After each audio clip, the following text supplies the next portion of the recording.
물어보고 있습니다. 선교하면 각자가 갖는 느낌이나 생각들이 다 다를 거예요. 다를 텐데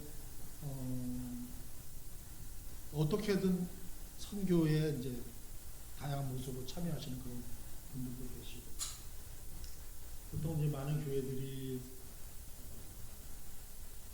선교지에 계신 선교사님들을 위해서 한 달에 뭐 100불, 200불씩 이렇게 지원하면서 우리는 선교하고 있다 이런 식으로 말씀하시고, 또 여름에 방학 때 이제 그 중고등학생들이나 대학생 아닌 교회 성도님들 데리고 선교지를 한 일주일, 2주 방문하고 또 오는 걸로 우리는 선교하고 있다 그런 식으로 얘기를 하고, 뭐 다 하는 거 맞아요. 그게 뭐 잘못됐다 그런 건 아닌데, 근데 그렇게 선교를 10년, 20년 해왔는데 결국 지금 어떻게 그 선교의 열매들을 맺어가고 있는지 우리가 좀 깊이 있게 생각해야 될 부분들이 아닌가 생각이 들어요. 왜냐하면 10년 동안 단기 선교를 보내고 선교사님들이 그렇게 10년 동안 후원을 했는데 결국 우리 교회나 선교지에나 지금 어떤 열매들을 지금 보고 있나 생각을 해보게 되죠. 그래서 그 바뀌어야 될 이제 패러다임들이 좀 있어요.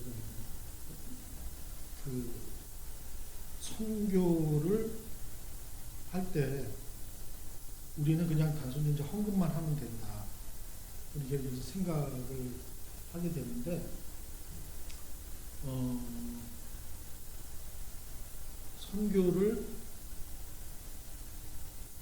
선교사님들이 전문가입니다. 선교사님들이 선교를 하고, 그 다음에 이제 저처럼 이렇게 인터내셔널 미션 모드라고 하는 선교 단체가 선교를 하고, 그리고 이제 교회들은 그 선교 단체나 선교사들이 원하는 대로 이렇게 맞추어주고, 그게 이제 고정관념이죠, 우리가 가지고 있었던. 근데 사실은 선교기관이나 선교사가 선교하는 게 아니라 교회가 선교하는 걸 바뀌어야 돼요. 선교는 교회가 하는 겁니다. 그래서 우리 IMB의 미션 스테이트먼트, IMB는 뭐 하는 데냐라고 규정하는 문장이 하나 있습니다. IMB는 뭐 하는 곳이냐? 쉽게 말하면 IMB는 to serve Southern Baptist in carrying out the Great Commission to make disciples of all nations. IMB는 뭐 하는 데냐면 남침내 교회가 세상 모든 민족을 제자로 삼는 지상 대사명을 수행하도록 서브하는 데다, 돕는 데다, 섬기는 데다. 그게 IMB의 미션 스테이트먼트. 그러니까 IMB는 선교하는 데가 아니라 IMB는 뭐 하는 데냐? 새소망 침례교회가 주님의 지상 대사명을 수행하는 것을 돕는 데다, 섬기는 거다.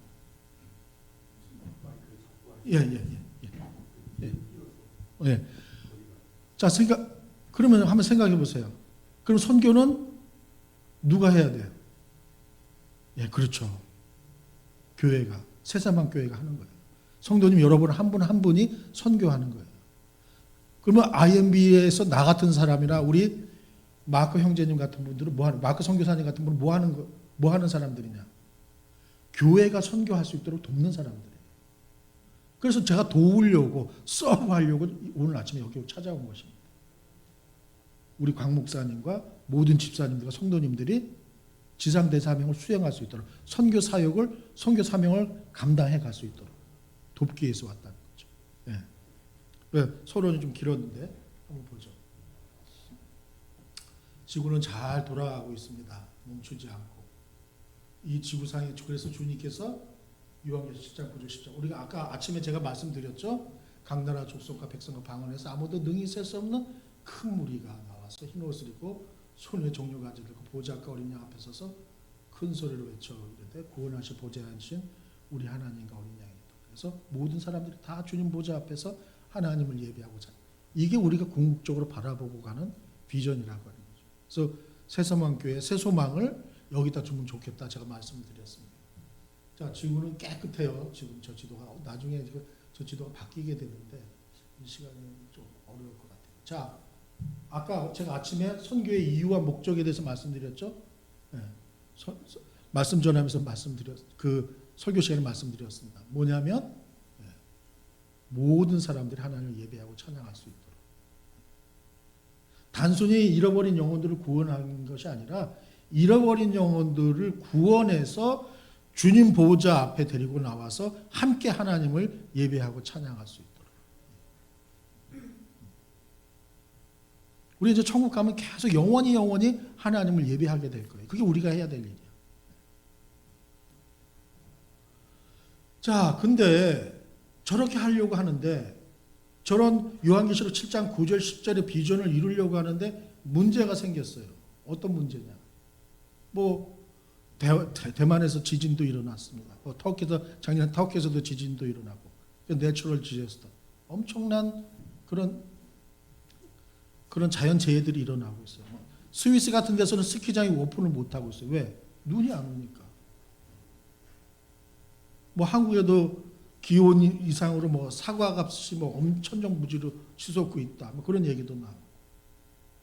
자연재해들이 일어나고. 뭐 경제는 코비드 이후로 뭐 말도 못하게 물가가 상승했죠. 팬데믹 같은 거 계속 일어나고 있고. 저 우크라이나 전쟁 언제 끝날지 모르고 하마스 전쟁도 언제 끝날지도 모르고 계속 여러 가지 다양한 문제들이 일어나고 있어요. 그럼에도 불구하고 그런 세상에 여러 가지 많은 문제들에도 불구하고 우리가 심각하게 생각해야 될 더 큰 문제가 있는데 뭐냐면은 잃어버린 영혼. 왜냐하면 매일같이 전 세계에서는 15만 7,690명이 하나님을 모르고 죽고 있다. 매초에 똑딱 할 때 2명씩. 어제도 15만 7,690명이 하나님을 모르고 죽었고 오늘도 15만 7,690명이 하나님 모르고 죽게 될 거예요. 내일도 또 15만 7천 명이 하나님을 모르고 죽게 될 것이에요. 어느 전쟁에서 매일같이 사람이 이렇게 많이 죽습니까? 그런데 이 지구상에서 하나님을 모르고 죽는 사람들이 저렇게 많아. 저거보다 더 심각한 문제는 있을 수 없다는 거죠. 그럼 저 문제를 해결할 수 있는 유일한 방법은 뭐냐? 해결책이 뭐냐? 복음밖에 없다. 복음밖에. Nothing but the gospel.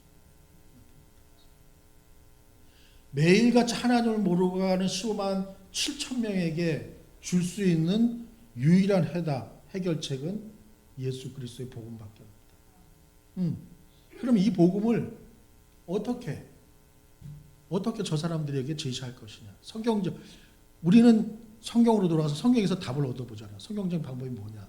바로 선교사가 실제로 주재하는 거예요. 그 선교 현지에서 그 잃어버린 영혼 그 사람들과 함께 먹고 살아가면서 그들에게 예수 그리스도의 복음을 전하는 것만이 가장 성경적인 방법이다. 그래서 영어로는 미셔너리 프레젠스라고 그러죠. 우리 마크 선교사님은 카투만대에서 저는 란조에서 그래서 선교사들과 함께 먹고 같이 생활하면서 복음을 전했어요. 그래서 1월 31일 현재 IMB는 122개국에 3,532명의 선교사를 보내고 있습니다. 자, 그래서 IMB는 어떤 일을 하느냐? 남침역인 IMB를 통해 예수의 이름이 전하지 않고 있거나 모르고 있는 사람들과 장소에 복음을 전하기 위해서 열방의 선교사들을 보내고 있다고 그러죠. 그래서 지난 3월 7일 날 70여 명 정도 파송을 했고, 그리고 현재 내일부터 또 52명이 IMB 선교사 훈련에 또 들어오게 되고, 그 사람들은 또 7주 후에 또 파송을 받게 되겠죠. 그래서 IMB는 꾸준히 3,500여 명의 선교사를 지금 유지하면서 파송하고 있는 상황입니다. 그가 3,500명 가운데 저처럼 한국 사람, 아시안 사람들이 한 280명 정도 현재 함께 사역을 하고 있습니다. 자, 그러면은 한번 좀 보죠. 주님께서 우리에게 주신 지상대사며 마태복음 28장 19절로 20절. 그러면 너는 모든 민족을 제자로 삼아 아버지와 아들과 성령의 이름으로 침례를 주고 내가 너에게 분부한 모든 것을 가르쳐 지키게 하라. 그래서 저 뭐 다 다룰 수 없으니까 여기서 그럼 우리가 이제 교회가 선교를 사역을 감당해 나가는데 역사적으로 어떻게 해왔는지 잠깐만 좀 볼게요. 교회는 이 교회 역사가 인류 역사가 진행되는 가운데 어떻게 선교 사역을 감당해 왔는가? 자, 첫 번째는 수동적으로 지원하는 교회. 교회로서 지역 교회로서 선교 지역과 선교사들을 잘 모르니까 외부에서 요청이 오는 거예요. 세소만 교회로 저 아프리카에서 사역하는 아프리카 우간다에서 사역하는 선교사님이 요청을 하는 거죠. 아 목사님, 강 목사님, 또 우리 집사님들, 제가 우간다에서 원주민 사역을 이렇게 하고 있는데 좀 선교 사역을 도와주셨으면 좋겠습니다. 그래서 요청을 하면 이제 수동적인 입장이 되는 거죠. 모르니까. 그래서 돕게 되는 그런 식으로 이제 사역을 해왔어요. 두 번째는 선교사를 파송하는 게 어떻게 하든지 그 교회가 선교사의 요청을 받아서 교회에서 선교사를 파송하게 되는 거죠. 그렇게 해서 이제 선교사를 파송하는 교회가 있고, 좀 마지막으로는 선교에 초점을 맞춘 교회가 있어요. 선교에 초점을 맞춘 교회. 그래서 요 세 가지 모델이 지금까지 현재 존재하고 있는 그 선교 사역의 모델이 되고 있는 것입니다. 그런데 문제는 뭐냐면 앞에 두 개 수동적으로 지원하는 교회와 선교사를 파송하는 교회는 선교가 선교사 중심이 되는 거예요. 왜냐하면 담임 목사님 입장에서나 교회 선교위원회의 입장이나 교인들의 입장에서는 선교 지역을 모르고 선교 사역 내용에 대해서 모르기 때문에 그 우간다에서 사역하고 있는 그 선교사님이 주장하는 대로, 그 선교사님이 요청하는 대로 선교 사역을 이끌어 갈 수밖에 없다는 거죠. 우리는 인디애나폴리스에 있고 선교사님은 우간다에 있어요. 몰라. 커뮤니케이션도 그렇게 잘 이루어지는 편도 아니야. 그러다 보니까 그 선교사님 중심으로 선교 사역을 이뤄갈 수밖에 없다는 거죠. 근데 선교에 초점을 맞춘 교회는 다르다는 거죠. 교회 중심의 선교가 되는 거예요. 교회 중심의 선교. 새소망 교회가 꿈꾸고 있는, 새소망 교회가 그리고 있는, 새소망 교회가 원하는, 새소망 교회가 추구해온 그 선교를 중심으로 해서 선교 사역을 이루어 나가고 있다는 거죠. 담임 목사님과 선교위원회와 온 교회가 그동안 기도해오고 준비해오고 꿈꿔오고 계획해왔던 선교라고 하는 그림이 있을 거 아니에요. 그래서 그 그림대로 선교를 이끌어 나가고 있다고 합니다. 그게 선교에 초점을 맞춘 교회의 핵심 내용이에요. 이렇게 이끌어 가야 된다는 거죠. 이렇게. 외부에 의존적으로 해서 우간다에 있는 그 선교사가 원하는 대로 이끌고 가는 게 아니라, 저 케냐 나이로비에 있는 선교사가 원하는 대로 선교를 우리 교회와는 전혀 상관이 없이, 우리 교회가 꿈꾸고 우리 교회가 가지고 있는 비전과는 상관없이 그 선교사님이 원하는 대로 이 선교를 맞춰 나가는 것이 아니라, 우리가 준비해오고 우리가 기도해오고 우리가 계획해왔던 그 선교.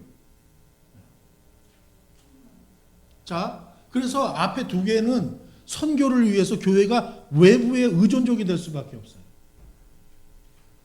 외부에 선교기관이나 아니면 그 해외에서 사역하고 있는 선교사가 지시하는 대로, 원하는 대로 교회가 그거에 의존적으로 따라갈 수밖에 없죠.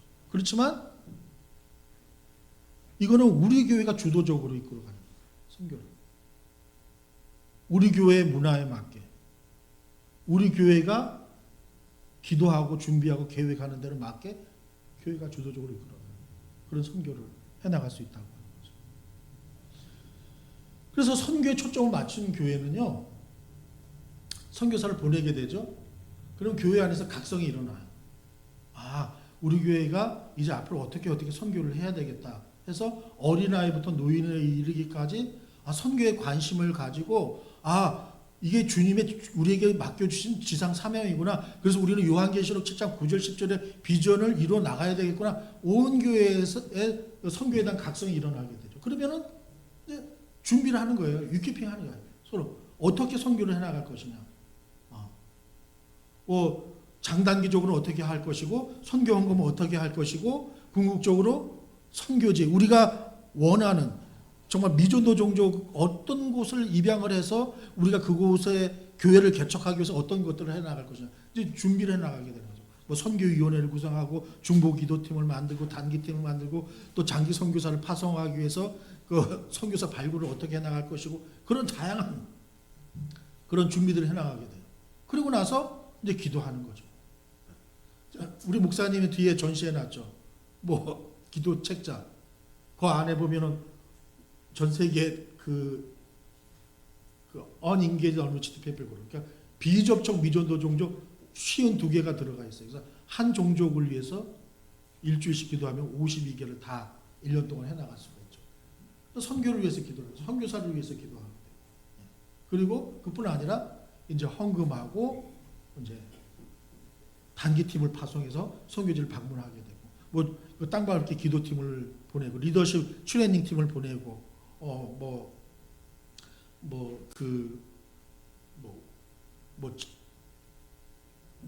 우물 파는 팀을 파송을 하고, 그 BB의 썬데이 스쿨 팀을 파송을 하고, 뭐 이렇게 다양한 팀들을 이제 파송을 하게 돼요. 그리고 궁극적으로 선교사를 또 보내는 거예요.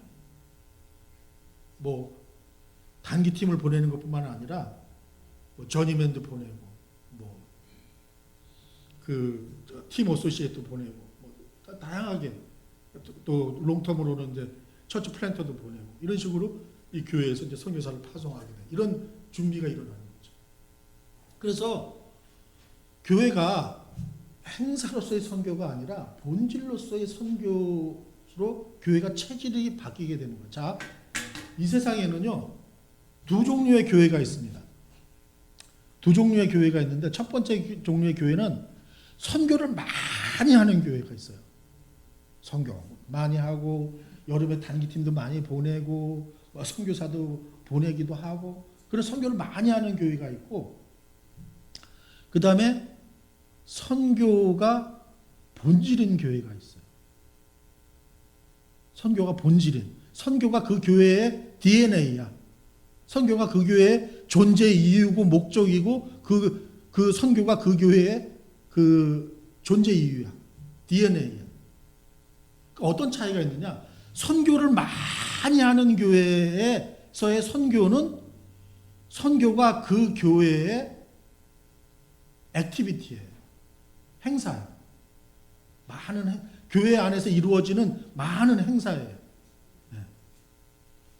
근데 선교가 본질인 교회에서 선교는 그 교회의 존재 이유예요. 그게 존재 이유. 그 교회의 DNA.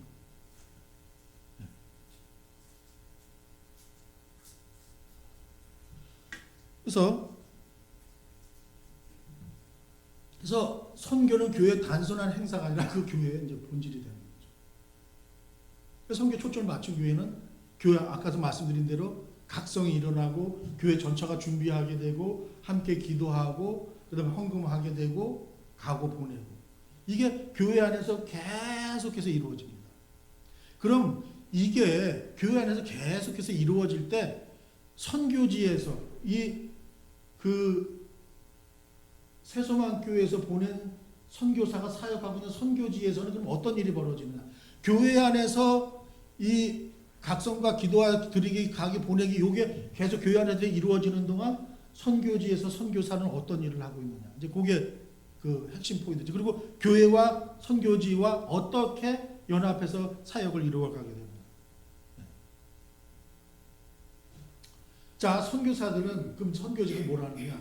첫 번째, 이제 교회에서 우리 세소망 교회에서 파송을 받은 선교사가 이제 IMB와 함께해서 이제 선교지에 들어갔어요. 그럼 어떻게 되냐?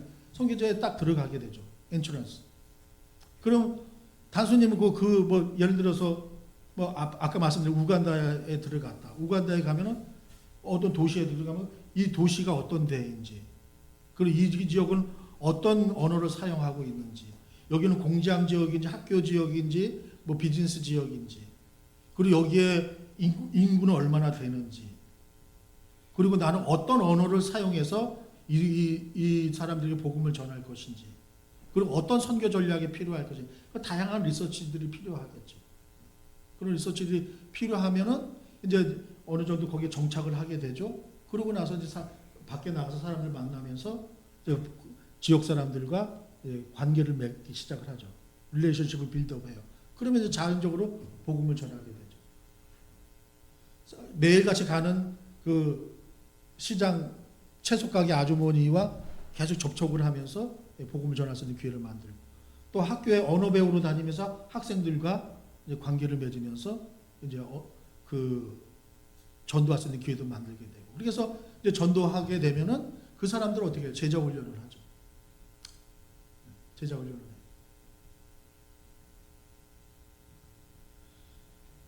주님의 지상 대사명 마태복음 28장 19절 20절 아까 우리가 읽었죠. 거기 잘 보세요. 그러므로 너희는 가서 모든 족속 가운데 교회를 개척하라 그랬나요? 예, 제자를 삼으라고 했죠. 제자를 삼으라. 교회를 개척하라고 그러지 않았어요. 그래서 제자 하죠. 그 다음에 이제 그 제자 삼은 그 사람들과 더불어 교회를 개척하는데, 그냥 교회를 개척이 아니라 건강한 교회를 개척을 해요. 재생산 가능한 건강한 교회. 그래서 Healthy Multiplying Church를 개척을 하는 거예요. 그러면 그 건강한 교회가 개척이 되면 그 건강한 교회를 개척한 그 안에서, 이 안에서 현지 지도자를 찾아내야 돼요. 현지 지도자를 찾아내서 훈련을 시켜서 그를 그 교회의 지도자로 세우게 되는 거죠.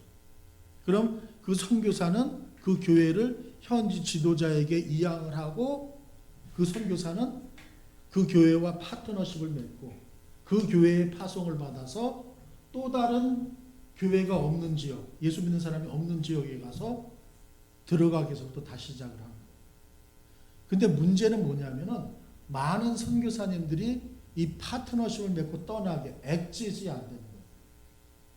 그 지역에 10년이고 20년이고 30년이고 남아서 뭐를 해요? 목회를 하죠. 목회를 해요. 아직까지 단 한 명이 예수 믿는 사람도 없고 단 하나의 교회도 없는 곳이 너무너무 많이 있는데, 본인은 거기다가 교회도 세우고 이웃교회도 또 해서 막 10개, 20개의 교회를 관리하면서 거기를 떠날 생각은 안 하고 계속 그곳에 머물러서 목회를 하고 있다는 거죠. 근데 IMB 선교사가 어떻게 해야 된다? 파트너십을 맺고 그게 본인이 세워진 그 교회에 보냄을 받아서 또 다른 곳에 가서 들어가게 계속 돼가지고 이 선교사 과업, 이걸 계속해서 수행해야 한다는 거죠. 그래서 선교사 과업은 딱 하나예요. 뭐예요? 모든 족속으로 제자를 삼는 것. 그렇지만 그 과업 안에, 미셔너리 그 태스크 안에 이런 6가지 요소가 존재하고 있다고 하는 것이죠. 그래서 IMB 선교사는 너나 할 것 없이 누구나 다, 이제 베이비 선교사로부터 해서 20년, 30년 사역한 모든 사람들은 다 이 미셔너리 태스크를 수행을 하고 있습니다. 저도 그 선교지에서 그렇게 했어. 네. 그래서 선교지에서 이 새소망교회, 아까 새소망교회가 6가지 그 각성하고 준비하고 기도하고 헌금하고 가고 보내고 하는 그걸 계속 교회 안에서 수행하고 있는 동안 이 새소망교회에서 파송을 받은 선교사는 선교지에서 이 사역을 하고 있는 거죠. 지금 함께 사역을 하고 있습니다. 머릿속에 그림을 잘 그려보세요. 그래서 선교사가 선교지에서 저 M 태스크, 미셔너리 태스크 6가지 수행하고 있습니다. 교회는 새소망교회는 각성 준비 기도 드리기 보내기, 이 동가업을 계속해서 수양을 하고 있습니다. 그럼 이거 어떻게 새서만교회와 새서만교회에서 파송한 선교사가 함께 사역을 하느냐. 이게 문제이죠. 자, 새서만교회에서 보낸 선교사가 전도 단계에 들어가 있어요. 잘 들어가서 우간다에서 잘 정착했어요. 잘 정착하고 이제 현지인들과 파트너십을 그 관계를 맺으면서 전도를 하고 있습니다. 그럼 새서만교회에서는 뭐를 하느냐? 그 선교사님과 깊게 커뮤니케이션 할 수 있는 선교위원회에서 한 사람을 정해서 계속 커뮤니케이션 하면서 그 선교사님이 필요한 부분들을 계속 모니터링 하는 거죠. 커뮤니케이션 하면서. 그래서 지금 선교사님이 전도 단계에 들어가 있구나. 그러면 우리가 우리 교회에서 단기팀을 보내자. 저곳으로. 저 단기팀에 가는 거예요. 가서 필요한 부분이 뭔지를 살피게 되죠. 그래서 이 지역이 학생 지역이다. 이 지역이 공장 지역이다. 해서 그 지역의 눈높이에 맞는 전도지를 함께 개발해 준다. 아니면은 학생 지역에 있으니까 학생 지역에 있는 그 사람들을 하루는 집으로 다 초청을 해서 함께 식사도 하고 파티도 하면서 지저스 무비, 영화, 예수 영화를 함께 본다. 아니면 게임을 같이 한다. 그런 일들을 한다든가 아니면 그 지역을 함께 둘러보면서 땅밟기 기도를 함께 해준다든가 하는 그런 교회와 선교지가 하나 돼서 함께 움직이는 그런 사역들을 해나가는 것이죠. 자, 그 교회가 많이 성장을 했어요.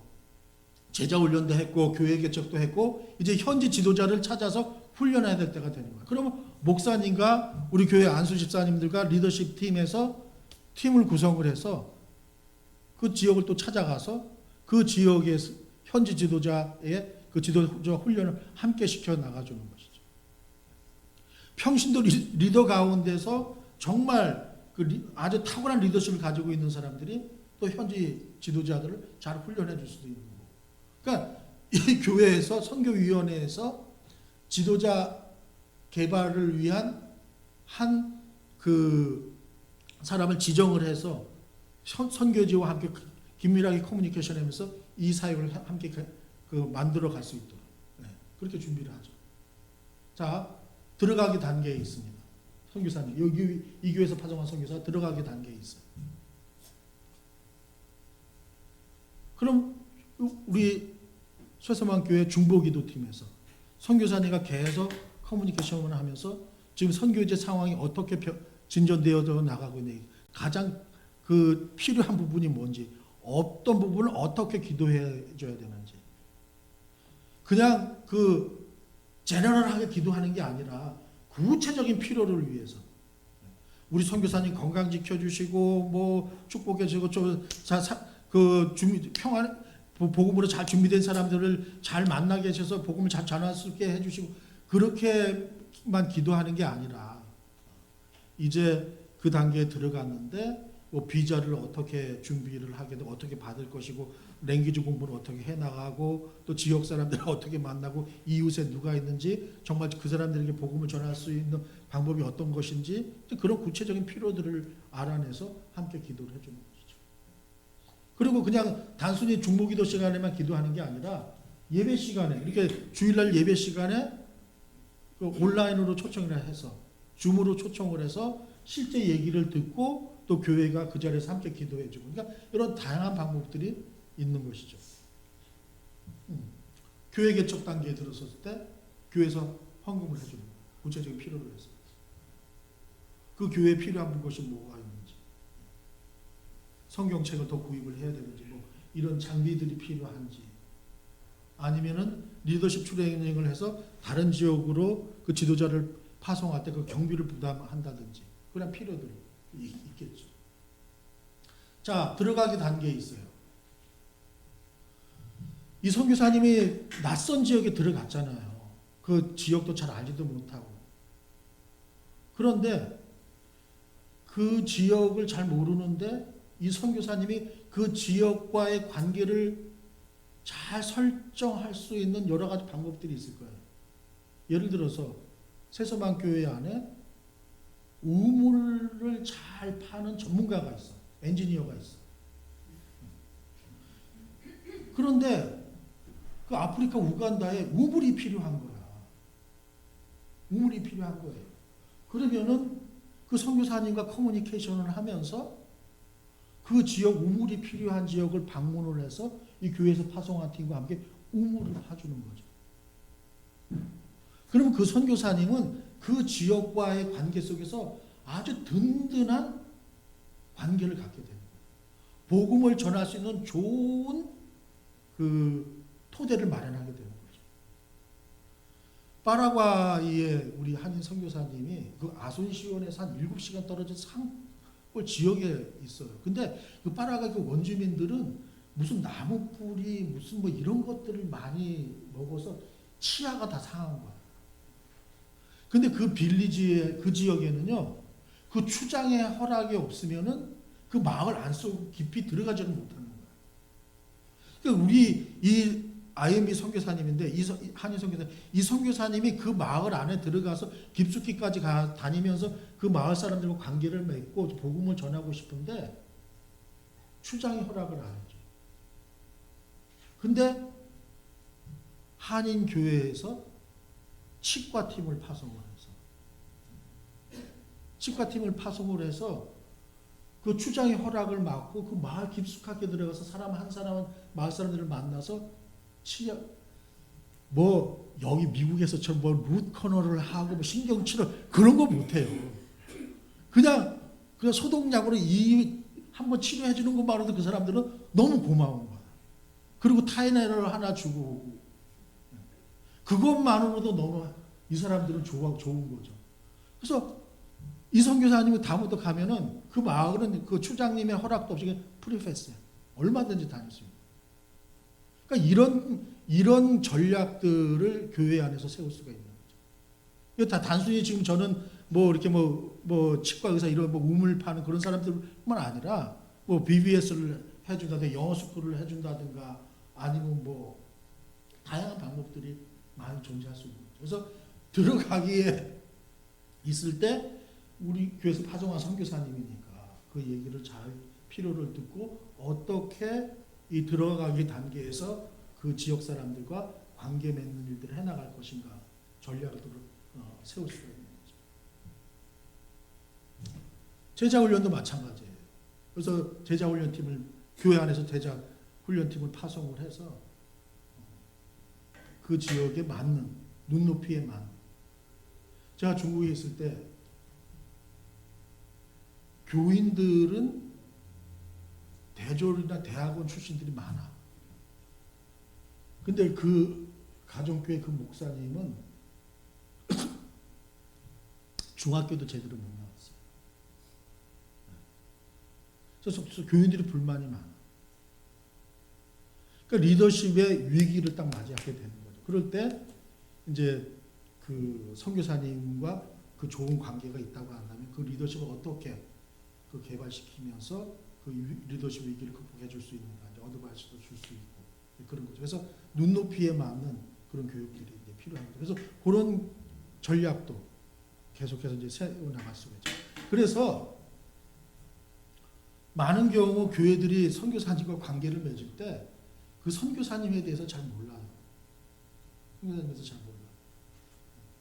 그분이 뭐 진짜 장로교 배경을 가지고 있는지 침례교 배경을 가지고 있는지 뭐 감리교 배경을 가지고 있는지 어떤 신학을 가지고 있는지 선교지에서 어떤 식으로 사역을 하고 있는지 그냥 누구의 추천으로 친구의 추천으로 뭐 아는 집사님이 추천해서 우리 교회에서 후원 선교사님으로 뭐 헌금을 해주고 그런 식으로 이제 사역들이 이루어지는데 지금 제가 설명드린 이런 선교 사역들을 교회와 선교지가 하나가 돼서 함께 사역하기 위해서는 시간이 좀 걸립니다. 사실은 시간이 걸리지만 이렇게 나가야 되는 것이 맞다고 생각이 드는 게 우리 교회 안에서 이런 선교사가 나와야 되는 거예요. 우리 안에서. 그래서 담임 목사님과 선교위원회 온 교회가 같은 비전과 같은 생각을 가지고 함께 계속해서 선교에 대해서 디스커션 하면서 함께 공부하고 연구하고 준비해서 우리 교회가 궁극적으로 꿈꾸고 있는 그 선교를 이루어갈 수 있도록. 그래서 현장만 교회에서 선교지로 현장만 바뀌었을 뿐 이 교회의 선교 문화와 이 선교의 DNA를 그대로 선교지에 가지고 가서 그대로 실현할 수 있는 그런 선교사가 보내져야 된다는 거죠. 그래야만 교회와 선교지가 하나 돼서 함께 사역을 해나갈 수가 있어요. 단순히 뭐 그냥 협력 선교사, 뭐 후원 선교사에서 헌금만 해주는 게 아니에요.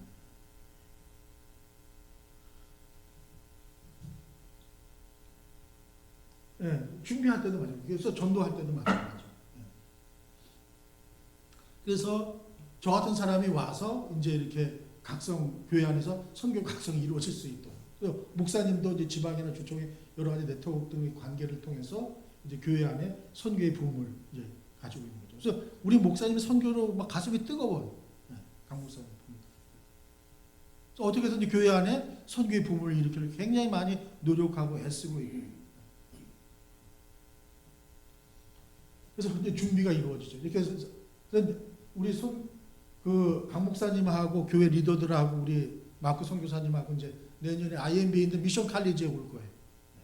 그래서 와가지고 저는 그 과정들을 함께 교회 안에서 이루어지고 또 파운데이션도 가지고 왔죠. 그래서 파운데이션도 교회 선교팀과 또 집사님들이 함께 공부해서 선교에 대한 그 각성들을 일으킬 수 있도록.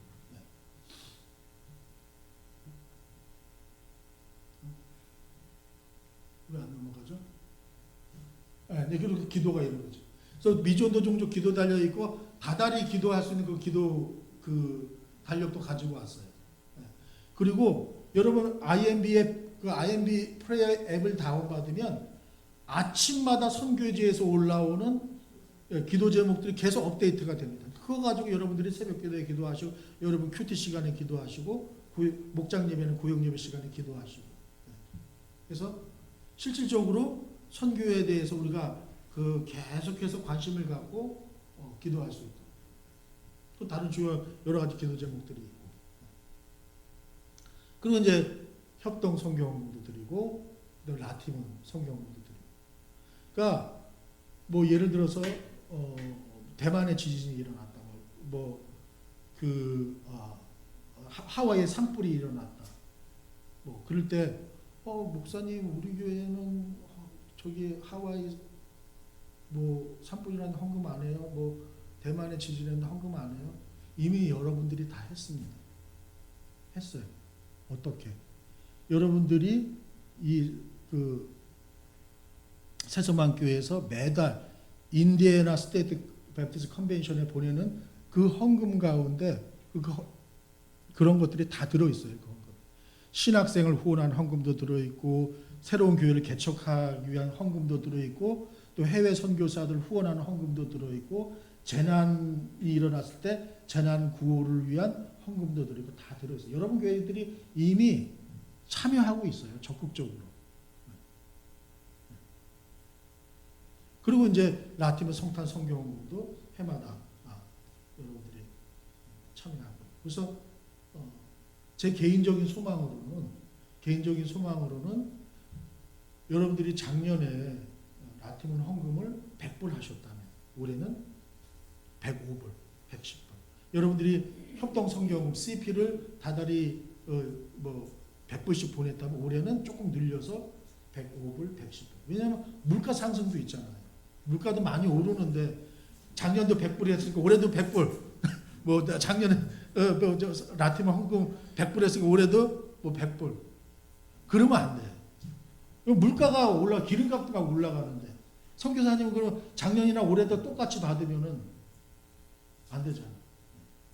그래서 조금씩 늘려서 해주시면은 훨씬 더 사역을 하는데 효율적이 되겠죠. 그래서 이제 그게 들고 그 다음에 이제 다 가는 거예요. 목사님이 단기 선교를 계획하고 있을 때 제일 먼저 신청을 하셔요. 그래서 제일 먼저 신청을 해서 선교지에 가면 선교지에 딱 첫 발을 내딛는 때부터 하나님이 주시는 마음이 있습니다. I guarantee. 그러면 이제 선교제 딱 도착하자마자 하나님 주시는 그 마음 때문에 여러분 안 오고 싶어 하시는 분도 계실 거예요. 아, 난 여기서 뼈를 묻을 거예요. 제가 그랬습니다. 저는 진짜 돌아올 생각 이만큼도 없었고 내가 그곳에 뼈를 묻으리라 하고 갔는데 하나님이 이 자리로 다시 보내실 줄은 누가 알았겠습니까? 그래서 꼭 가세요. 꼭 가십시오. 재작년에 우리 IMB 선교사님 중에 한국인 선교사님인데 83세로 은퇴를 하셨어요. 83세로 은퇴를 하셨는데 선교지에 23년이 있었습니다. 그러니까 그분이 선교지 갔다 그러니까 몇 살이에요? 60살. 60살에 갔어. 60살에 가서 23년 사역하시고 83세로 은퇴를 하셨어요. 제가 알고 있기로는 아마 올 6월에 선교사님 한 분이 더 오시는 걸로 알고 계시는데 그분이 작년에 68세로 선교지에 가신 분이에요. 68세로. 68세로 가셨어요. 그리고 67세로 가신 분이 올 초에 또 한 분 가시고. 그러니까 연세 드신 분들도 계속 가시는 거예요. 하나님의 일에는 은퇴가 없어요. 여러분들도 가서 뭐 사는 거는 힘들지 몰라도 일주일, 2주일씩 가시는 거는 꼭 가세요. 가시면 하나님께서 여러분의 삶에 새로운 일들을 일으켜 나가실 겁니다. 네. 자, 그리고 나서 이제 보내죠.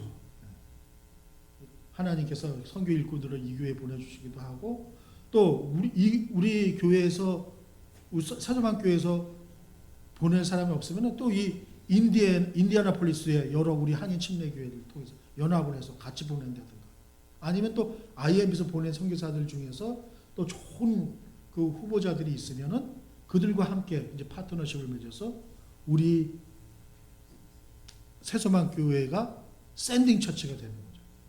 파송 교회가 되어주는 그런 선교사입니다. 그래서 계속해서 담임 목사님과 선교회나 교인들과 커뮤니케이션하면서 이 교회의 선교 비전과 그 선교사님의 선교 비전을 함께 맞춰 나가면서 함께 그 비전을 이루어 나갈 수 있도록 그렇게 파트너십을 맺어도 좋은 시너지를 낼 수가 있는 거죠.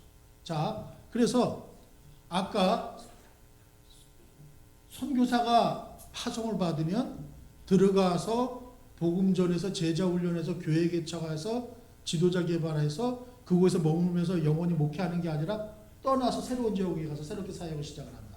그래서 선교지에서 이 사이클이 계속 돌아가. 이 사이클이 계속 돌아가.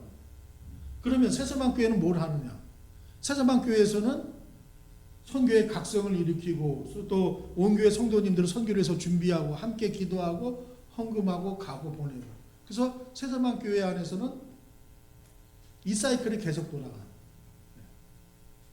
근데 많은 경우 선교지와 이 지역교회가 움직이는데 서로 다른 방향으로 도는 거야.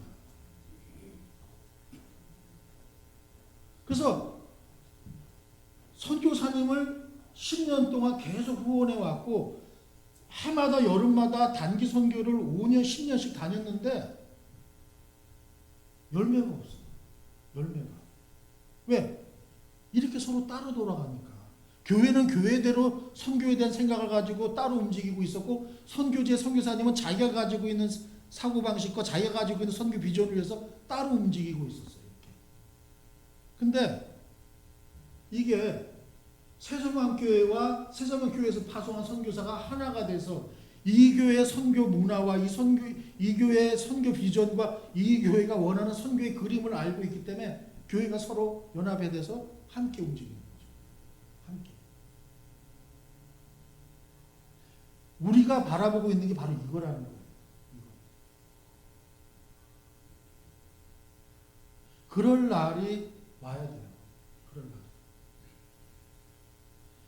많은 한인교회들 가운데에서 아직까지 제가 이런 교회 모델은 찾지를 못해요. 미국 교회들은 그래도 179년의 선교 역사를 가지고 있으니까 이런 모델을 내가 여러 군데서 찾아보고 있는데 뭐 이민 역사 아직 짧아서 그런지 몰라도 그냥 장단기로 이렇게 보내고 후원하고 그런 식으로 그치는 경우들이 너무 많더라고요.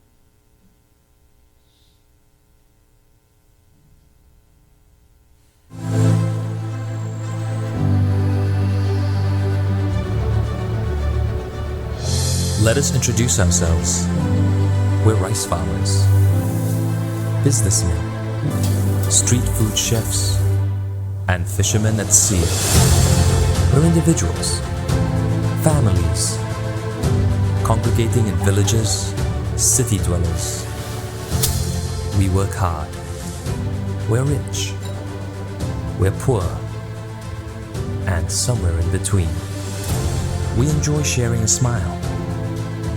And we're prepared to lend a hand. We're firm in our beliefs. You'll find us praying at the mosque and paying merit on the street. Because the vast majority of us, we don't believe in Jesus. 你碰到的用到不也是？ ငါတို့ဒီယေရှုကိုမယုံကြည်ပါ။ဟောင်းကျဖယေရှု Yang ko pag ginugot kay ယေရှုကို Isan. ကျွန်တော်တို့ခံနေလို့ရလား 你碰到 ။ဒါလည်း Lahat kami sa We don't believe in Jesus. Did you catch that? We don't believe in Jesus. Many of us, we've never even heard the name Jesus. We're the Asian Pacific Rim peoples. We're a lot like you. We work, we play, we laugh, we cry, we love.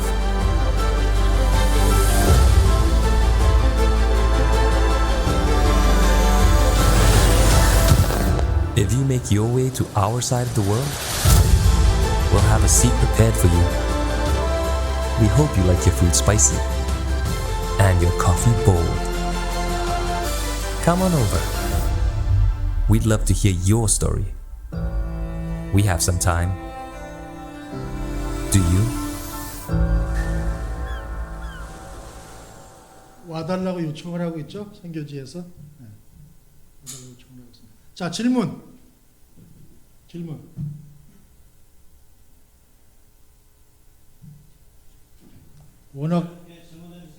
워낙 뛰어난 강의라서 질문. 부끄럽습니다. 네.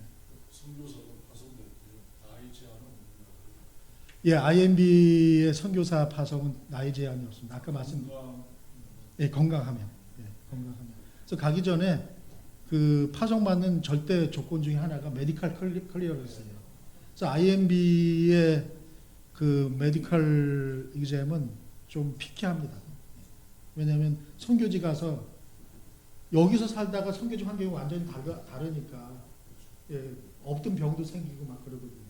그러다 보니까 병 치료하다가 진료 받으러 다니다가 선교사에 못하고 끝나는 경우들도 있기 때문에 좀 까다롭게 하지만은 그래도 그 통과돼서 뭐 많은 분들이 나가고 있습니다.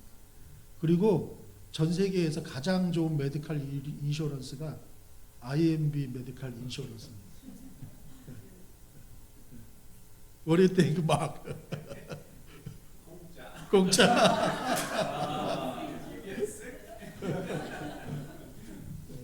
그러면 지금 이제 선교사에 지원할 때 예, 예. 목회자들뿐만이 아니라 음. 일반 성도들도 지원해서 파송 받을 수 있는지. 예, 정말 좋은 질문을 해주셨는데 잘 들으셔야 돼요.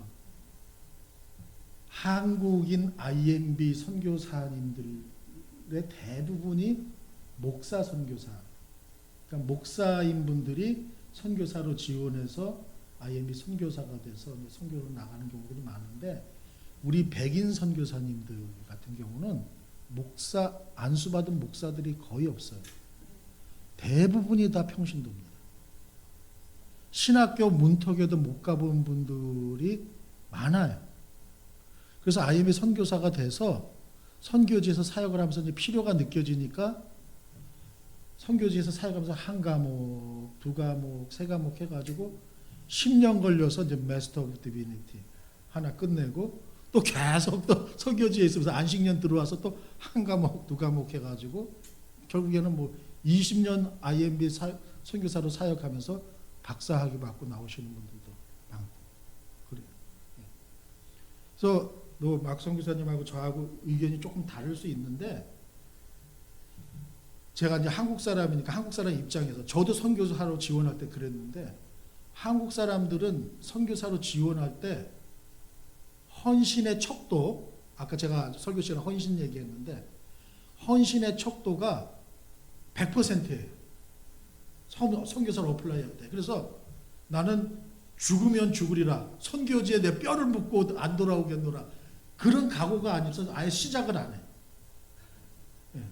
아예 시작을 안 해요. 그래서 100% 설정을 해놓고 선교사로 지원을 하는 거예요.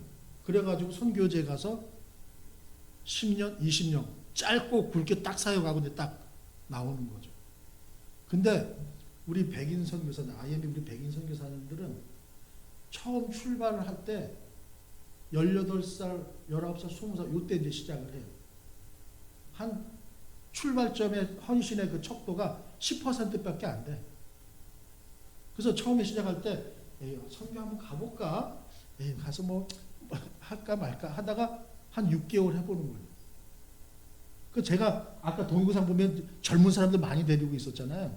그 젊은 애들 한 7, 8명 되는데 이 미국 선교사님 이제 그 커리어 선교사님들 밑에 가서 이제 한 6개월 동안 선교 보고 오는 거예요. 가서 해봤는데 좋은 거야. 은혜도 받고 삶이 변해서 오는 거죠. 그 얘네들이 이제 대학 졸업하고 한 30% 헌신해 보는 거예요. 한 40% 헌신하는 거예요. 그래서 선교지 가서 전임회를 또 한 2년 있는 거죠. 그 2년 동안 있으면서 이제 완전히 제법 이제 선교사 티가 나는 거예요, 이 친구들이. 그리고 와가지고 있다가 이제 MDB도 마치고 신학도 좀 하고 해가지고 장기 선교사로 가는 거예요. 그래서 한 70%, 80% 헌신해. 그래서 선교지에서 10년, 20년 있으면서 그러면서 또 30년 있고 40년 있으면서 그 헌신을 100%까지 채우고 30년 만에 40년 만에 은퇴를 해요. 그래서 저는 한국 선교사님과 우리 백인 선교사님들을 비교할 때 어떤 게 더 좋은지는 모르겠어요. 시작할 때 100%로 헌신을 해서 15년 딱 헌신하고 딱 은퇴를 하는 게 좋은지 처음 출발에 10% 헌신해가지고 30년 사역하고 100%로 은퇴하는 게 좋은지 어떤 게 더 좋은지는 몰라요. 그렇지만 하나님이 이 모두를 사용해서 하나님의 나라의 일들을 이루어 나가고 계시다는 거죠. 그 어플리케이션에 뭐 MDB나 뭐 이런 조건이 하나도 없다는 거죠. 그렇죠. 그러니까 IMB 이제 선교사로 그 사역할 수 있는 분야가 많아요. 분야가 많은데 이제 신학을 요구하는 분야가 있긴 있어요. 예. 처치 플랜터들은 교회 개척자들은 처음 그 IMB를 지원할 때 적어도 석사 과정에서 12학점은 해야 돼요.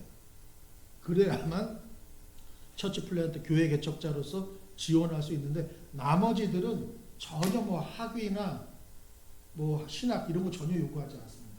제일 중요한 게 뭐냐? 남침내교 멤버십이 있느냐? 서든베프티스 멤버십이 있느냐? 두 번째는 10년짜리 영주권이나 시민권이 있느냐? 그리고 하나님이 나를 부르셨다는 소명이 있느냐? 이 세 가지가 제일 중요해요. 이 세 가지가 제일 중요하고 그 다음에 예를 들어서 그 농구 잘하는 사람도 필요하고 야구 잘하는 사람도 필요하고 CPA도 필요하고 간호사도 필요하고 의사도 필요하고 뭐 아까 말씀드린 우물 파는 그런 엔지니어도 필요하고 다 필요. 왜냐면은 여행 가이드 하는 그런 사람도 필요하고 라지스틱 전문가도 필요하고 다 필요합니다. 또 다른 질문. 제가 예전에 들은 얘기인데요. IMB는 아니고 한국, 대한민국에서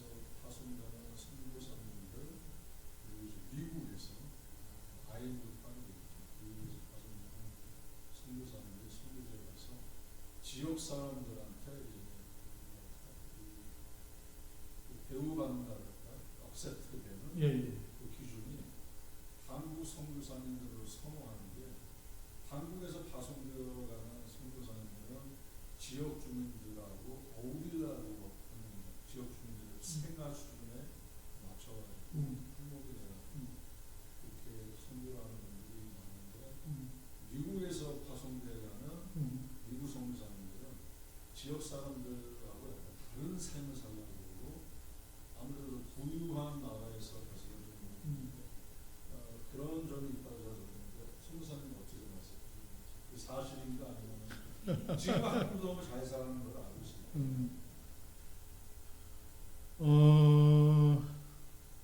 그래서 저는 그런 케이스를 이렇게 많이 보지는 못해서 없지는 않은 것 같아요.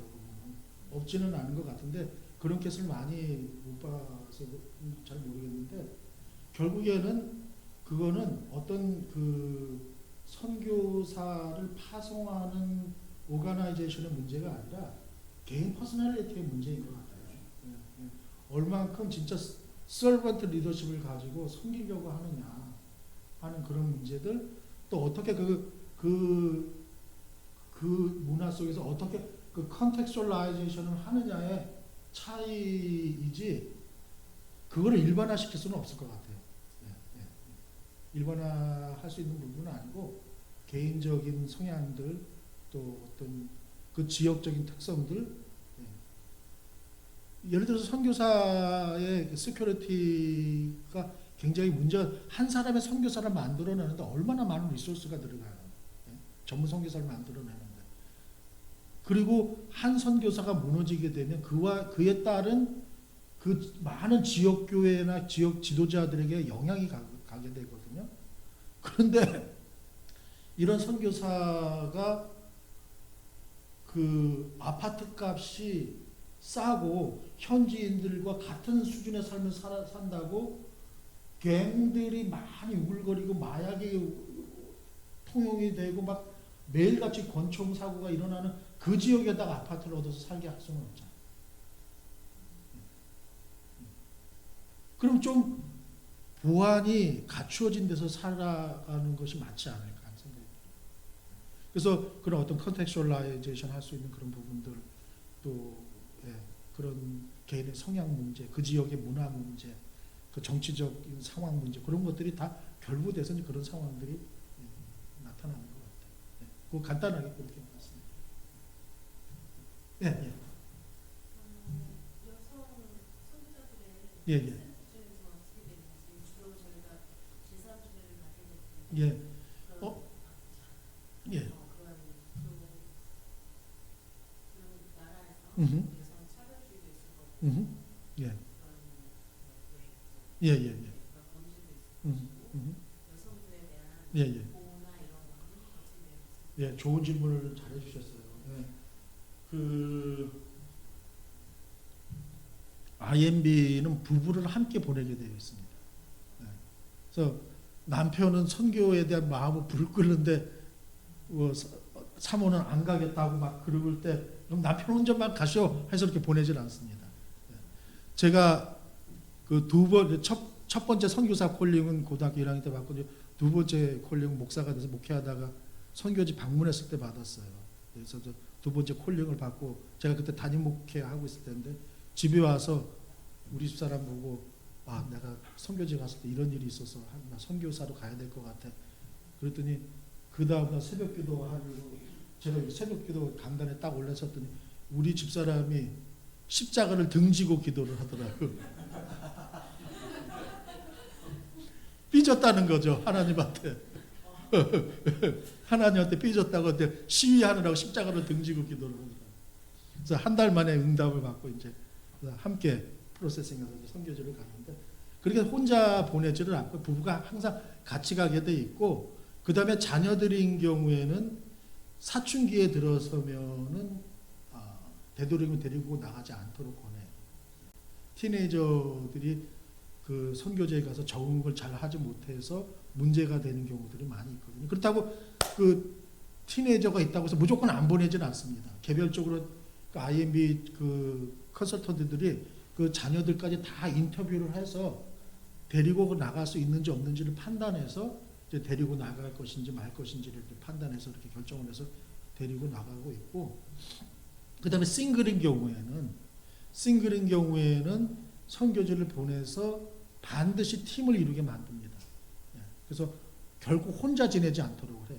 그래서 남자는 남자끼리, 여자는 여자끼리. 전임행 같은 경우에는 그 한 텀을 끝날 때 2년 정도, 전임에는 2년인데 한 텀을 끝날 때까지 그 두 룸메이트가 꼭 한 집에서 같이 살면서 어딜 가든지 함께 사역을 할 수 있도록 그렇게 이제 팀을 이루어서 그 보안 문제에 굉장히 신경을 많이 쓰고 있죠. 그래서 그런 위험 지역이나 어려움 같은 것들을 미연에 방지할 수 있도록 다 이렇게 준비를 하고 있고, 특별히 IMB 3,500명의 모든 선교사들은 컴퓨터와 아이폰을 그 다 지급을 해줘요. IMB에서 다 지급을. 그게 IMB 헤드코어하고 다 연결이 되어 있습니다. 그래서 제가 이 카메라에 오늘 있다가 내일 모레 블루밍턴에 볼 일이 있어서 사역 때문에 이제 가야 되게 되면은 출장 보고서를 쓰게 돼 있어요.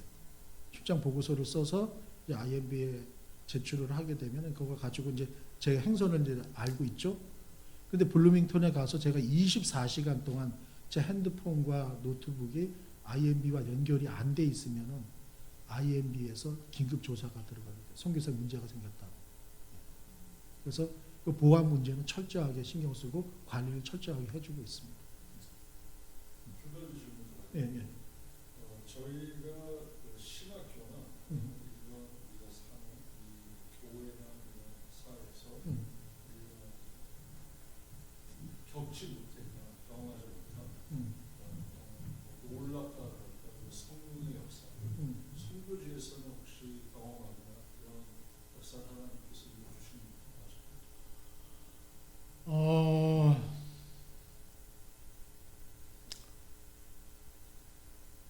이 제가 바라면은 이제 이게 IMB 공식적인 입장이 되기 때문에 비공식으로 저희가 하겠습니다.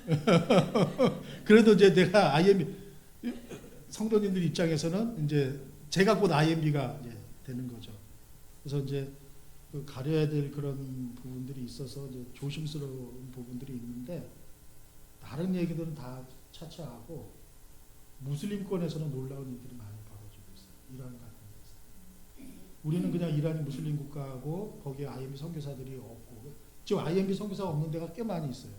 중국에 지금 IMB 선교사 한 명도 없고, 아프가니스탄에 지금 한 명도 없고, 이란에 한 명도 없고, 그 다음에 소말리아에 지금 한 명도 IMB 선교사들이 없습니다. 그런데 그럼에도 불구하고 이란 같은 데서는 교회 개척이 놀랍도록 많이 일어나고 있습니다. 놀랍도록 이렇게 저렇게 다양한 통로를 통해서 보면 IMB 선교사들에게 접촉을 했거나 뭐 IMB 선교사들에게 복음을 들었던 사람들이 후에 지나가서 보면은 대체적으로 보면은 꿈의 예수님들을 다 만나요.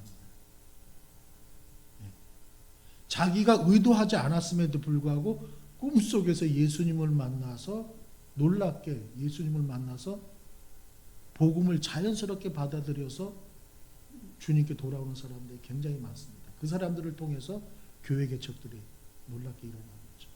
근데 특이하게도 무슬림권 사람들의 경험을 들어보면은 꿈의 예수님을 만난 사람들이 뭐 7, 80% 이상 그렇게 되고 있어요.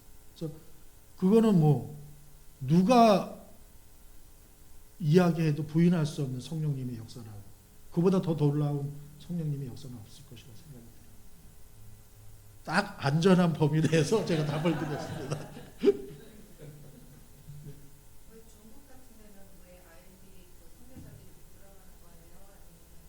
아니면 IMB 선교사들이 굉장히 많이 있었어요. 많이 있었는데 코비드 직전에 이제 그 중국 정부에 의해서 선교사들을 추방 명령이 떨어졌죠. 저도 그때 이제 추방됐었고. 또 질문은 아닌데 예, 예. 저희들이 배워가지고 예, 예. 이제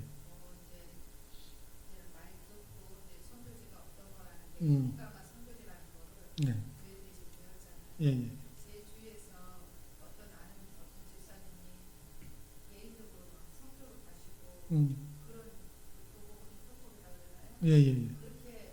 그렇게 자기네는 선교라고 얘기를 하지만 개인 돈으로 다 비용 지불하면서 선교지에 가잖아요. 근데 저는 그분들의 선교들을 이해를 못했어요. 왜 저렇게 개인으로 교회에 속해 있는 분이 예배도 안 드리고 거기 먼저 뛰어가는 걸로. 근데 오늘 이거를 들어보니까 그거하고는 정말 좀 많이 틀리다라는 생각이 들어서 저는 오늘 이 기회가 좀 좋았습니다. 예, 집사님 너무 좋은 말씀 해주셨어요.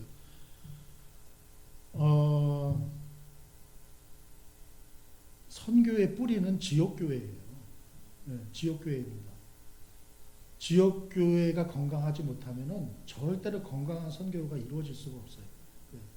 왜냐하면 선교기관이 선교하는 게 아니고 선교사가 선교하는 게 아니라 교회가 선교하는 거예요.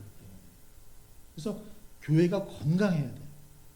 교회가 건강해야 되고 교회는 생명체잖아요. 예수님의 생명이 있는 곳이잖아요. 생명이 있는 교회는 자라기 마련이거든요. 네, 생명력이 있기 때문에. 그래서 교회가 건강하게 살아 움직일 때 비로소 선교지에서 건강한 선교가 이루어지고 또 거기서 건강한 열매가 맺어지게 되는 거죠. 그래서 지역교회가 건강해야 됩니다. 그건 뭐 부인할 수 없는 사실이에요. 그래서 선교기관과 이제 파트너십 맺고 해서 그 IMB 같은 곳을 통해서 이제 도움을 받고 협력을 통해서 선교사 훈련해서 파송해서 계속해서 선교지에서 교회 개척 운동들이 일어날 수 있도록 그렇게 해나가야죠. 또 예.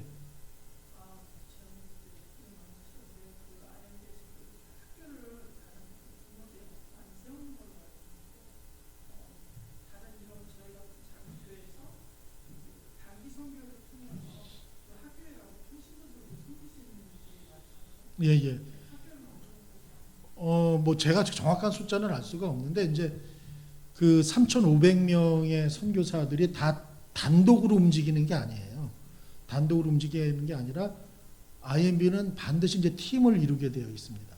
그래서 여기 카멜은 카멜 팀, 카멜에서도 카멜 뭐 학교 팀 또는 카멜에서 직장 팀 이렇게 이제 팀이 이제 형성이 됩니다. 그래서 적어도 전 세계의 팀으로 나누면은 한 400개에서 450개 팀이 있을 거예요.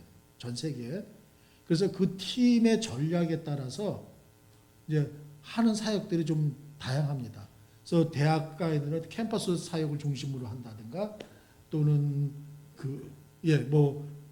의료 전문가들이 있어서 의료 전문 사역을 해 나간다든가 또는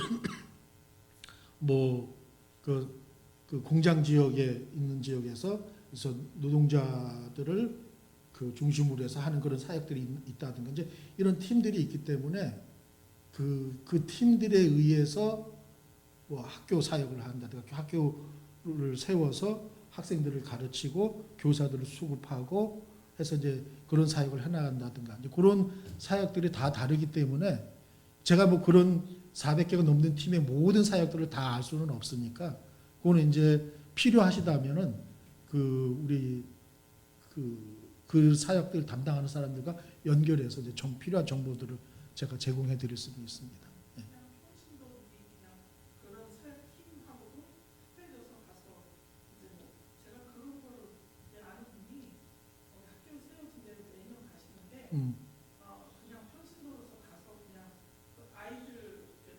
동네에서 필요한 일들 이런 노동도 그렇고 예, 예. 그런 것들 굉장히 오지에 가서 이렇게 천막청 같은 데더라고요. 그런 데 가서 막 봉사를 하고 오는 건데 그렇게도 이런 교회에서 같이 예, 뭐 그런 일들을 이제 팀에 따라서 뭐 2주, 3주, 뭐 한 달 또는 뭐 3개월 또는 심지어는 뭐 2년, 3년까지도 이렇게 해 나갈 수 있는 다양한 프로그램들이 있습니다. 근데 이제 IMB에서 그 선교사로 이제 지원을 할 경우에는 2년 이상부터는 이제 IMB에서 재정적인 지원들을 이제 다 해요. 그래서 뭐 의료보험이라든가 뭐 그런 생활비라든가 그 룸앤보드라든가 이런 것들을 이제 IMB에서 다 지원을 하고, 만약에 2년 미만으로 갈 경우에는 그 여러 분야에 따라서 조금 지원을 한다든가 아예 지원이 없다든가 이런 것들이 이제 다 나눠지게 되겠죠. 또 제가 또 언제 올지 모르니까 궁금하신 거 다 물어보십시오. 그리고 제 정보, 그 컨택 인포메이션 우리 강 목사님 다 알고 계시니까 강 목사님 통해서 저한테 질문해 주시면 제가 또. 그래서 이제 우리 교회가 만약에 이제 선교적인 교회로 이제 거듭나고 이제 그 우리 교회의 체질을 개선 이제 한다면 이제 첫 번째 우리 교회가 가장 우선적으로 행해야 할 그런 행동들이 있다면 어떤 게 있을까요? 그러니까 어린 아이로부터 노인에 이르기까지 당연히 예수 그리스도의 지상 대사명을 책임져야 될 그 책임이 있다는 것을 모두가 다 인식하고 거기에 공감하고 또 함께 기도하는 그런 일들이 필요하겠죠. 그래서 하는 사람만 하고 안 하는 사람은 그냥 안 하고 그렇게 하는 것이 아니라 어린아이로부터 노인에 이르기까지 정말 내 수준에서 할 수 있는 일들을 기꺼이 선교를 위해서 감당하는, 아무리 적은 멤버라고 할지라도 10명밖에 없는 교회라고 할지라도 선교를 위해서 기도는 할 수 있잖아요. 그렇죠? 그리고 내가 80 먹은 노인이고 90 먹은 노인이라고 할지라도 선교를 위해서, 내가 아는 선교사님을 위해서 하루 5분 정도 기도할 수 있잖아요. 그리고 아무리 먹고 살기 어려워도 일주일에 5불, 한 달에 10불 정도 헌금할 수 있잖아요. 선교를 위해서. 그렇죠? 그래서 너나 할 것 없이 모든 사람들이 선교를 이런 모양으로 저런 모양으로 감당하는 그런 모습들을 갖추는 것이 있어야 되지 않을까. 그러니까 누구도 예외 없이 교회가 다 하나된 마음, 그런 것들이 필요할 거라는 생각이 들어요. 그래서 이제 뭐 우리 그 교회 리더들이 같이 모여서, 아니면 교회 그 선교위원회라든가 아니면 온 교회 모든 사람들이 다 함께 파운데이션 같은 내용들을 가지고, 선교지에서는 이렇게 그 엔트리해서 이벤젤리즘 해서 그 디사이플 메이킹 하고 이런 것들이 계속해서 이루어지고 있구나. 그리고 우리 교회는 정말 선교적 교회, 선교 동원된 교회.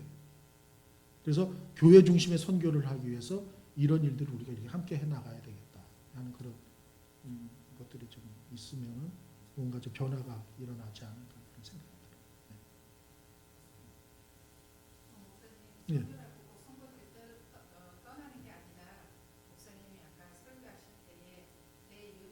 그럼요. 네. 맞습니다. 그럼요. 예. 왜 그 부분이 중요하냐면 지금은 선교의 전후방이 없습니다. 전후방이 없어요. 그래서 모든 사람이 모든 곳에 다 있어요. 많은 사람들이 선교하면은 이제 내가 선교사로 임명을 받았기 때문에 선교지에 내가 딱 들어가면은 우간다에 내가 선교사로 딱 도착하면 그 다음부터 선교가 폭발적으로 자동적으로 일어날 것이라고 착각을 해요. 전혀 그렇지 않습니다. 선교는요, 낭만이 아니에요. 선교는 로맨스가 아니야. 이상이 아니야. 선교는 현실이에요. 리얼리티입니다. 그래서 내가 미국에서 단 한 사람에게도 개인적으로 복음을 전해보지 않았다고 한다면요, 선교지에 가서 그 일은 절대로 일어나지 않을 거예요. 내가 다른 사람에게 복음 전하는 일이. 선교지는 더 힘들죠, 미국에서보다. 왜냐하면 선교지에서 난 말도 안 통해. 알지도 못해. 환경도 달라. totally different 환경이에요. 근데 내가 선교지에 가서 마음 먹고 작정해서 의도해서 내가 밖에 나가서 사람을 일부러 만나지 않으면요, 사람 만나는 일이 절대 일어나지 않습니다. 선교지라고 선교사라고 해서 사람들이 자동으로 와서 붙어가지고 막 내가 복음 전할 수 있는 일이 일어나지 않아요. 저절로 일어나지 않아요. 그래서 매주 화요일 9시부터 12시까지는 이공대학교 캠퍼스 안에서 내가 적어도 10명의 사람들을 만나서 복음을 전한다. 내가 딱 만들어 놓지 않으면 안 돼요. 매주 금요일은 오후 1시부터 저녁 5시까지 란조 기차역에 나가서 내가 사람들을 만나서 개인적으로 복음을 전한다. 이때는 적어도 15명을 만나서 내가 복음을 전한다. 그렇게 설정해 놓고 내가 일부러 그 시간에 나가서 사람 만나서 복음 전하지 않으면 아무 일도 안 일어나요. 근데 어떻게 미국에서 안 해본 사람이, 내가 살고 있는 동네에서 안 해본 사람 전도가 선교지에 간다고 저절로 일어나겠어요? 여러분, 저 같은 선교사에게 속으면 안 되는 게, 선교사님들 와가지고 30분, 40분 하는 동안 자기가 사역했던 것 중에 가장 핵심적인 내용만 이야기를 해요. 그러니까 예를 들어서 20년 선교 사역을 30분에 줄이는 거야. 20년 사역을 다 얘기 못 하잖아요. 그렇죠? 그러니까 20년 사역을 30분 안에 줄이니까 얼마나 감동적인 얘기만 하겠어요. 근데 그 20년 동안 얼마나 실패와 좌절과 아픔, 힘든 것들이 있겠어요. 어떨 때는 5개월 동안 단 한 명한테도 복음을 못 전하는 일들이 있어요. 보고서를 써야 되는데 이번 달에 만난 사람 몇 명, 그 중에 복음을 전한 사람 몇 명, 예수 믿게 한 사람 몇 명, 침례준 사람 몇 명. 그러면은 보고서를 쓰는데 이번 달에서 4월달 빵빵빵빵빵, 5월달 보고서 빵빵빵빵빵빵, 6월달 보고서 빵빵빵빵빵빵. 그게 3개월이 지나고 4개월이 지나고 5개월이 지나고 1년이 될 때 그 선교사가 가질 마음을 생각을 해보세요. 아, 나는 안 되는 거구나. 나는 실패한 선교사구나. 에휴, 카멜로 돌아가서 단복이라 하지 뭐. 그런 생각 안 들겠어요? 이런 생각할 때? 우리가 사람이지, 인간적으로 솔직히 말하면. 그래서 여기서 진짜 집사님 말씀하실 때 내가 의도적으로 나가서 사람들 만나서 복음 전하는, 그게 생활화되고 훈련이 되지 않으면 선교지 가서 입도 뻥끗 못해요. 입도 뻥끗 못해요. 그래서 여기서 하셔야 돼요. 여기서. 근데 이제 거기서 그 성도가 빵빵빵빵 이렇게 나오는데 네. 그때 그 IMB에서는 아무 소리 안 해요. 얼마까지요? 얼마까지라는. 그냥 계속 기다려주더라고요. 하나님 앞에서 내가 문제인 거지. 나 같은 좋은 슈퍼바이저를 만나면 나는 아무 소리 안 하지. 근데 이제 제가 최근에 그 어디야 이스라엘 옆에 그 요르단, 예. 요르단에 있는 선교사님하고 통화를 했는데 그런 얘기를 하더라고요. 거기 있는 선교사님들이 지금 다 번아웃이 온 사람들이 너무 많아서 들어와서 그러니까 좀 1년 정도 쉬다 가고 싶은. 근데 쉴 수 있는 여건과 그리고 상황과 그리고 재정이 뒷받침되는 선교사님들이 단 한 사람도 없다는 거예요. 그러면 제가 이제 질문을 했죠. 그러면 파송한 교회에 요청해서 한국으로 돌아가서 거기서 1년을 쉬는 게 어떻겠냐라고 얘기했더니 한국으로 돌아가면 한국에서 파송한 교회에서 성과를 다 요청을 한다는 거예요. 그러면 그 선교사님들은 쉬러 가는 게 아니라 그거에 대한 성과를 어떻게 해서든지 쥐어짜서 만들어내는 일에 혈안이 되기 때문에 결코 쉴 수 있는 여건과 상황이 되지 않는다고 얘기하더라고요. 그러면 이게 선교사님들한테는 이게 고역이잖아요. 그럴 수 있죠. 네. 근데 지금 이제 제가 그 통화한 선교사님은 IMB 저는 다른 이제 요단에서 파송된 선교사님이신데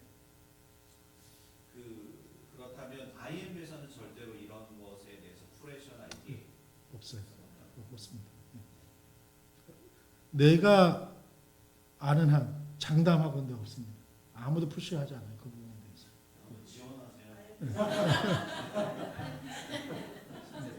너무 성경적으로 하시네요. 목사님 저희 교회가 그 지금 말씀하셨듯이 국제 선교에서 일하시던 신자 목사님 독도에서 신재 목사님하고 함께 세우신 교회인데 정말 그래서 정말 저희 교회가 한동안은 정말 그 국제 선교에 받는 국제적인 교회였어요. 왜냐하면 그때 당시에는 일본인도 있고 중국인도 있고 외국인도 있고 흑인도 있고 동양인도 있고 이렇게 해서 우리 교회가 이렇게 앉아있을 때 어떤 때는 여기가 천국 같고 그런 듯한 네. 저희 교회에서 그렇게 또 예, 제가 오늘 도전을 주고 갔기 때문에 그렇게 변할 거예요. 예. 지금 말씀하시니까 예. 제가 생각이 나는데 저희 부부랑 굉장히 친하게 지내는 그 서던 인디애나에 예. 남아공 출신 미국 선교사님이 계세요. 예. 예. 일본의 부인은 일본 분이십니다. 일본에 가셔가지고 10년을 선교를 했는데 예. 예. 성과가 지로였다고. 일본 부인 되는 분의 가족들이나 친지들도 완전히 복음 등지고 들으려고 하지도 않고 거기서 굉장한 이제 마음의 실망을 많이 안고 10년 일본 선교하고 오셔가지고 지금 서던 인디아나에서 로컬 처치 선교를 계시는데 근데 놀랍게도 그런 선교 마치고 10여 년이 지나가지고 그 마을에서 그 복음을 등한시하던 일본 자매 한 분이 한국 목사님을 만나가지고 사모님이 그렇던데요. 그 얘기를 제가 작년에 들었고 굉장히 좋아하시면서도 놀라시더라고요. 하나님의 때가 아멘. 있지 않나 이런 말씀. 아멘. 아멘. 예. 마지막으로 제가 드리고 싶은 말씀은 이거는 한 귀로 듣고 한 귀로 흘려 보내서 되는데 하늘나라에 가면은 우리가 다 살 집이 있다고 그러죠. 예. 예. 네, 그래서 가장 큰 멘션이 아무래도 뭐 사도들, 하나님 나라의 복음을 전하다가 순교자들, 그리고 그 다음에 큰 집들이 선교사님이신데요. 제가 대형 교회 담임 목사님 분들 큰 집 사신다는 말 들어보셔도 되겠어요. 거기 힘내시고. 아멘. 이제 놀러 가시고. 이 목사님 감동적인 그 간증 나누셔서 너무 좋은 감사한데 중국에서 저에게 그 중국말을 가르쳐 줬던 선생님이 내가 4번째 만난 선교사예요. 4번째 만난 선교사인데 아주 이분이 이제 신실하신 그 사모님이 됐어요. 사모님인데 이제 저에게 중국말을 가르쳐 주신 분인데 4번째 만난 저인데 첫 번째 만난 미국 선교사를 만나서 이용만 해놓은 거예요. 복음을 들었는데 미국 사람이고 그러니까 영어도 배우고 이제 뭐 돈도 막 쓰게 만들고서 이용만 해먹고 그 선교사님과 헤어지고 근데 두 번째 다른 미국 선교사님을 만나서 그분도 거의 뭐 이용만 해먹고 자기 필요할 때 뭐 필요한 것도 구입하게 하고 뭐 이렇게 얻어 쓰고 이제 막 그렇게 하고 세 번째 선교사님 만나서 예수님을 만났어요. 세 번째 선교사님 만나서 그 예수님 믿고 그 다음에 그 이제 성경부하고 훈련 받고 그래서 아주 훌륭한 그리스도인으로 거듭나서 목사님 만나서 이제 결혼하고 이제 4번째 저를 만나서 저에게는 이제 중국말도 가르쳐주고 이제 이렇게 했는데 저는 첫 번째 만난 선교사님의 그 사역이 그 가운데 녹아 있었고 두 번째 만난 선교사님의 사역도 녹아 있어서 그분이 결국 예수님을 만날 수 있는 계기가 됐다고 믿어요.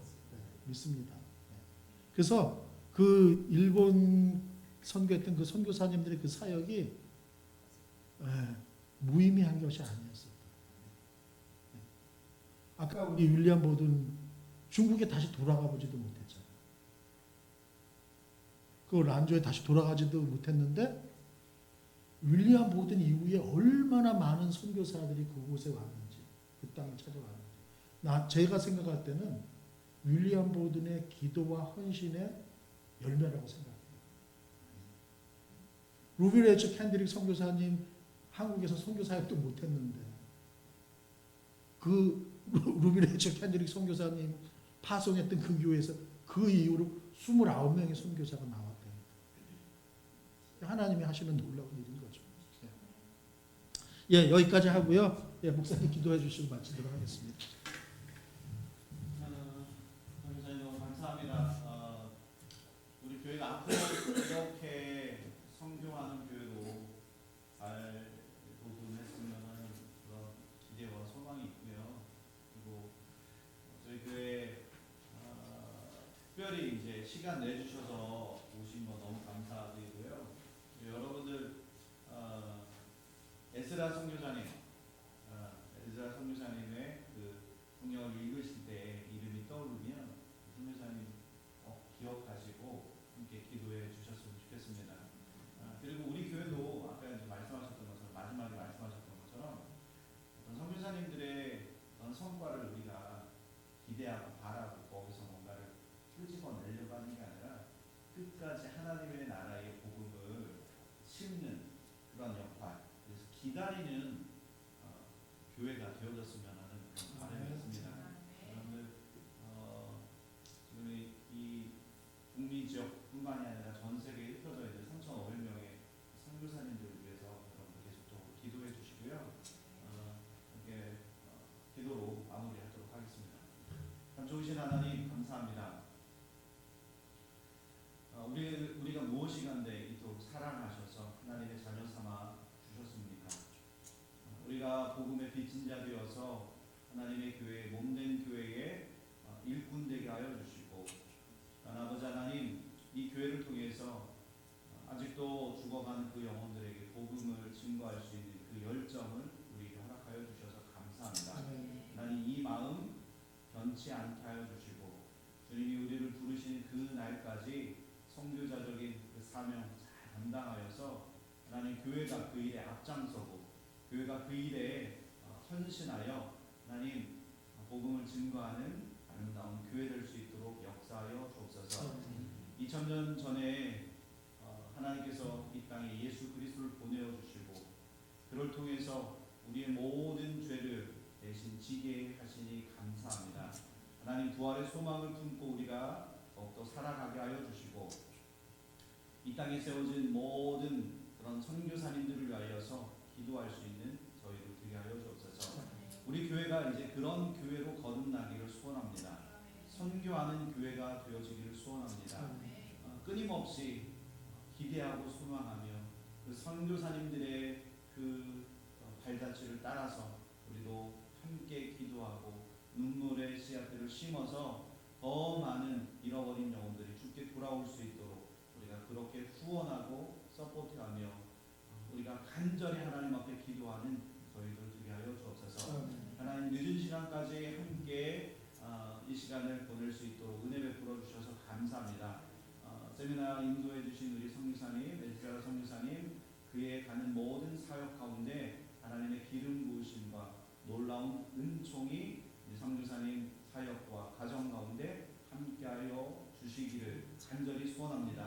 또한 건강함으로 붙잡아 주시고, 아버지 하나님 이 모든 사역들을 감당할 수 있도록 하나님의 놀라운 구원의 은총을 성교사님 가운데 임하도록 주여 복을 더하여 주옵소서. 이 늦은 시간까지 함께한 우리 세종학교의 모든 성도들을 축복하여 주시고, 이들의 가는 그 길마다 하나님의 놀라운 구원의 역사가 이루어질 수 있도록 주님 우리 살아가는 성도들 하나님 복의 복을 더하여 주옵소서. 이 모든 것 우리를 죄악 가운데서 구원해 주신 예수 그리스도의 이름으로 감사하며 기도합니다. 아멘.